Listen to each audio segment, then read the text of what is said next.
പത്മജ വേണുഗോപാലിനെ ചൊല്ലി ബി.ജെ.പിയിൽ ഭിന്നത. പത്മജയ്ക്ക് സീറ്റ് കൊടുക്കാൻ സുരേന്ദ്രൻ പക്ഷവും വന്നയുടൻ സീറ്റ് നൽകരുതെന്ന ഒരു വിഭാഗവും അനിൽ ആന്റണിക്ക് നൽകുന്ന പരിഗണനകളിലും വിമർശനമുയർന്നു. ഹരിമോഹനുണ്ട് വിവരങ്ങൾ നൽകാനായി. ഹരി, പത്മജ വേണുഗോപാലിന്റെ ബി.ജെ.പിയിലേക്കുള്ള പ്രവേശനം തുടക്കത്തിൽ തന്നെ രണ്ട് പക്ഷങ്ങളിൽ ഭിന്നതയ്ക്കിടവച്ചിരിക്കുകയാണ്. സീറ്റ് നൽകണോ വേണ്ടയോ എന്ന കാര്യത്തിലാണ് ഭിന്നത. എന്താണ് പ്രബലമായ കെ സുരേന്ദ്രൻ പക്ഷത്തിന്റെ വാദം? ജിൽസി, പത്മജ വേണുഗോപാലിന്റെ ബി.ജെ.പി പ്രവേശനം വലിയ തോതിൽ പാർട്ടിയെ പ്രതിസന്ധിയിലാക്കിയിരിക്കുന്നു എന്നുള്ളതാണ് നമുക്ക് മനസ്സിലാകുന്നത്. അതായത് കെ സുരേന്ദ്രൻ, ബി.ജെ.പി സംസ്ഥാന അധ്യക്ഷൻ കെ സുരേന്ദ്രനും വി മുരളീധരനും ഒക്കെ അടങ്ങിയ പക്ഷം പത്മജ വേണുഗോപാലിന് സ്ഥാനാർത്ഥിത്വം കൊടുക്കണം എന്നുള്ള പക്ഷക്കാരാണ്.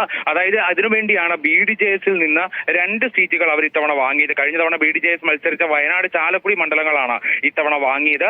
പത്മജയുടെ സ്ഥാനാർത്ഥിത്വം അല്ലെങ്കിൽ പത്മജയുടെ ബി.ജെ.പി പ്രവേശനവുമായി ബന്ധപ്പെട്ട് നേരത്തെ തന്നെ മാസങ്ങൾക്ക് മുമ്പ് തന്നെ ചർച്ചകൾ നടക്കുന്നുണ്ടായിരുന്നു. അതിന്റെ പശ്ചാത്തലത്തിലാണ് ഈ 2 സീറ്റുകളും വാങ്ങിയത്.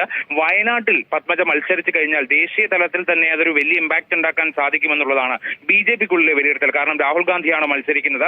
അതിനെതിരായി മത്സരിക്കുന്നത് ബി.ജെ.പിയിലെ കെ കരുണാകരന്റെ മകളായിട്ടുള്ള വ്യക്തി കൂടിയാണ് എന്നുള്ളത് വലിയ രീതിയിൽ ഇമ്പാക്ട് ഉണ്ടാക്കാൻ സാധിക്കുമെന്നൊക്കെയുള്ളതാണ് കെ സുരേന്ദ്രൻ പക്ഷത്തിന്റെ ഒരു വാദം. അതല്ല എന്നുണ്ടെങ്കിൽ, വയനാട് മത്സരിക്കുന്നില്ല എന്നുണ്ടെങ്കിൽ ചാലക്കുടിയിൽ മത്സരിപ്പിക്കാം എന്നുള്ളതാണ് ഒരു ധാരണ. പ്രത്യേകിച്ച് തൃശൂർ ജില്ലയിലെ ചില മണ്ഡലങ്ങൾ കൂടി ഉൾപ്പെടുന്നു എന്നുള്ളത് കൊണ്ട് ചാലക്കുടി വളരെ നിർണായകമായ ഒരു മണ്ഡലമാണ് എന്ന് കൂടി ബി.ജെ.പി കണക്ക് കൂട്ടുന്നു.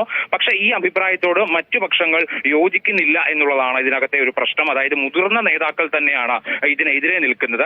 അതായത് സമീപകാലത്ത് ബി.ജെ.പിയിലേക്ക് മറ്റു പാർട്ടികളിൽ നിന്നായി, പ്രത്യേകിച്ച് കോൺഗ്രസിൽ നിന്നൊക്കെ വന്നിട്ടുള്ള ചില നേതാക്കൾക്ക് അമിത പരിഗണന, അമിത പ്രാധാന്യമൊക്കെ തന്നെ സംസ്ഥാന നേതൃത്വം നൽകുന്നു. അതിന് ഉദാഹരണങ്ങൾ കൂടി അവർ ചൂണ്ടിക്കാണിക്കുന്നുണ്ട്.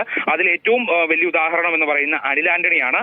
അനിൽ ആന്റണിക്ക് ബി.ജെ.പി പ്രവേശനം നൽകിയതിനു ശേഷം സ്ഥാനാർത്ഥിത്വം വരെ എത്തുന്ന സമീപനത്തിലേക്ക് എത്തി. മാത്രമല്ല, അനിൽ ആന്റണിക്കെതിരെ പത്തനംതിട്ടയിൽ സംസാരിച്ച ഒരു കർഷക മോർച്ച നേതാവിനെതിരെ ദിവസങ്ങൾക്കുള്ളിൽ അല്ലെങ്കിൽ മണിക്കൂറുകൾക്കുള്ളിൽ നടപടിയുണ്ടായി. അതിനുശേഷം പി.സി. ജോർജ് ഈ അനിൽ ആന്റണിയുടെ സ്ഥാനാർത്ഥിത്വത്തിനെതിരെ സംസാരിച്ചു. ബി.ജെ.പി നേതൃത്വത്തെ പോലും സമ്മർദ്ദത്തിലാക്കുന്ന, പ്രതിസന്ധിയിലാക്കുന്ന രീതിയിലുള്ള പ്രസ്താവന പി.സി. ജോർജിൽ നിന്നുണ്ടായി. പക്ഷെ പി.സി. ജോർജിനെതിരെ ഒരു നടപടി പോലും ഇത്രയായിട്ടും ഉണ്ടായിട്ടില്ല എന്നുള്ളത് നേതാക്കൾ ചൂണ്ടിക്കാണിക്കുന്നു. അതായത് പി.സി. ജോർജ് ഈ അടുത്ത കാലത്ത് പാർട്ടിയിലേക്ക് വന്നയാളാണ്. പക്ഷെ പാർട്ടിയിൽ വർഷങ്ങളായി നിൽക്കുന്ന ഒരു കർഷക മോർച്ച നേതാവിനെതിരെ നടപടിയെടുത്തിട്ടും പി.സി. ജോർജിനെതിരെ നടപടിയെടുക്കാൻ വൈകുന്നത് എന്തിനാണ് എന്നുള്ള ചോദ്യം കൂടിയുണ്ട്. മാത്രമല്ല, ഈ അടുത്ത കാലത്ത് ബി.ജെ.പിയിലേക്ക് വന്നിട്ടുള്ള എല്ലാ പ്രമുഖർക്കും സീറ്റ് നൽകിയിട്ടുണ്ട്. അനിൽ ആന്റണിക്ക് സീറ്റ് നൽകി, സുരേഷ് ഗോപിക്ക് സീറ്റ് നൽകി, പി.സി. ജോർജിനെ വലിയ തോതിൽ പരിഗണിക്കുന്നു. ഇപ്പോൾ പത്മജയ്ക്ക് സീറ്റ് കൊടുക്കാനുള്ള ആലോചന നടക്കുന്നു. ഇക്കാര്യത്തിൽ വലിയ തോതിൽ സംസ്ഥാന നേതൃത്വം അമിതമായിട്ട് ഇവരെ പരിഗണിക്കുന്നു എന്നുള്ള വ്യാപകമായ ആക്ഷേപം നേതാക്കളുടെ ഭാഗത്തു നിന്ന് ഉയരുന്നുണ്ട്.